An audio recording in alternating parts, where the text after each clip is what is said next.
Hola a todos y todas, espero que estén muy bien. Bueno, una de las preguntas muy comúnmente planteadas es porque cuando sentimos el viento, sentimos una sensación de frío o sentimos que baja la temperatura, sabiendo que incrementa la energía cinética. Entonces, pues por eso este video se llama aerotermodinámica y pues vamos a abordar este problema y vamos a explicar este fenómeno. Pero antes que nada, les voy a dejar una pregunta. Antes de empezar la explicación, les voy a plantear una pregunta. ¿Han estado alguna vez en un sauna, en, en un turco, en donde, en donde si alguien te sopla o alguien te ventea, vas a sentir calor, vas a sentir que ese viento adentro de ese recinto lo vas a sentir muy caliente? Entonces, esto es un ejemplo de que no siempre el viento baja la temperatura, no necesariamente como consecuencia del viento o de un flujo de partículas se va a aumentar la temperatura, se va a disminuir la temperatura, también se va a aumentar. Entonces, pues, demos comienzo a esta explicación. Entonces, muy sencillo, vamos a considerar lo que está ocurriendo en la vecindad de nuestra partícula. En física y en ciencias es muy común preguntarse o evaluar qué está pasando en la vecindad de la partícula o en las inmediaciones de la partícula o del cuerpo en estudio. En este caso vamos a tener un cuerpo en estudio que va a estar a una temperatura T sub 0, el cual va a estar adentro de un sistema S con n partículas y que va a tener una temperatura ambiente T sub A. Entonces nos vamos a preguntar qué está pasando con las partículas que están en las inmediaciones del cuerpo en estudio. Esas partículas van a tener una temperatura aproximada de T sub 0. ¿Por qué? Porque es que resulta que estas partículas están interactuando con el cuerpo y como consecuencia de eso alcanzaron el equilibrio termodinámico. Y como consecuencia de alcanzar el equilibrio termodinámico, pues se encuentran a la misma temperatura del cuerpo. Es decir, las partículas que están ahí cerquitica de nuestra cara, de nuestras manos o del motor. Pongamos que vamos a refrigerar un motor, estamos ventilándolo porque lo queremos refrigerar. Entonces, pues estas partículas están a esa temperatura. Cuando el viento sopla, estas partículas que están aquí, pues se van a ir. Y este espacio va a pasar a ser ocupado por nuevas partículas que están por aquí a una temperatura T sub A. Y por eso, pues sentimos un cambio de temperatura cuando sentimos el viento, cuando sentimos ese flujo de viento, ese flujo de partículas.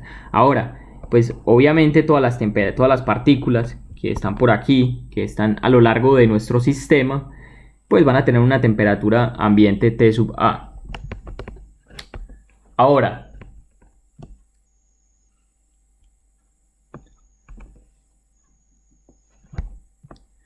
ahora, para aquellos que quieran profundizar más en este tema y pues dándole un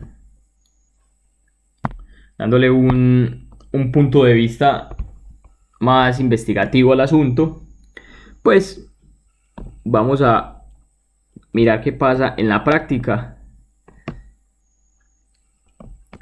Vamos a estudiar lo que pasa, cómo se comporta la temperatura con respecto al flujo de aire. Entonces, pues tenemos aquí una temperatura con respecto al flujo de aire. Y voy a hacer una asíntota aquí en la temperatura ambiente.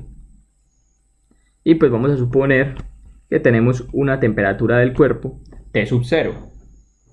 Que este cuerpo puede ser, como digo yo, puede ser nuestra cara o puede ser un motor que deseamos refrigerar. Estamos ventilando ese motor para bajar la temperatura, para evitar que se sobrecaliente. Entonces, pues lo que va a pasar es que como consecuencia, a medida que aumentamos el flujo del aire, pues ese cuerpo va a alcanzar la temperatura ambiente. Sin embargo, si aumentamos mucho nuestro flujo de aire, pues en algún momento esa temperatura va a volver a incrementar.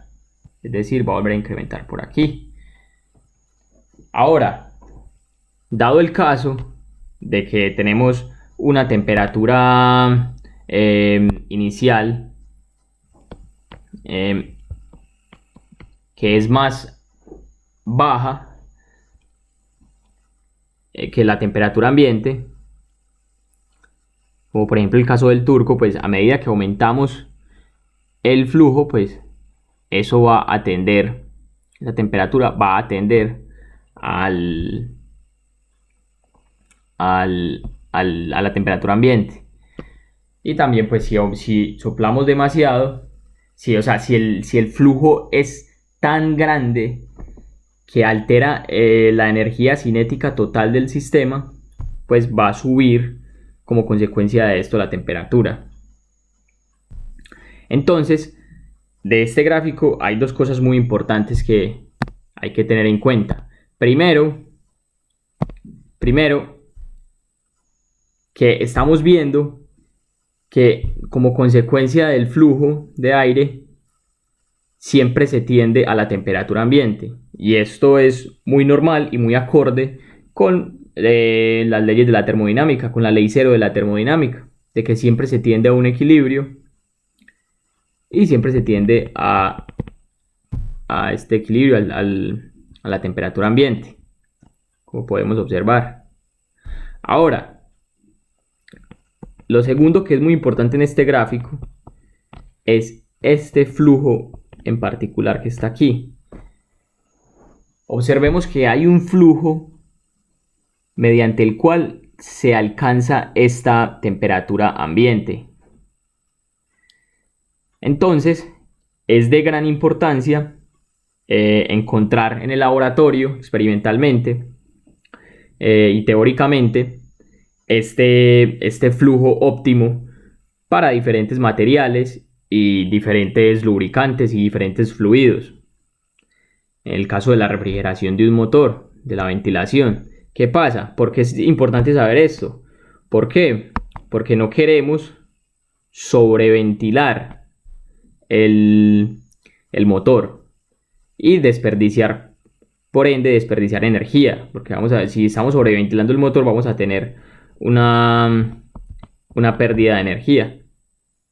Y tampoco queremos subventilar el motor, porque tampoco queremos que el motor vaya a estar muy recalentado, sabiendo que si se puede ventilar más, se va a bajar más la temperatura. Entonces este flujo de aire óptimo, esta ventilación óptima, es la importante de encontrar por medio de la experimentación y la investigación.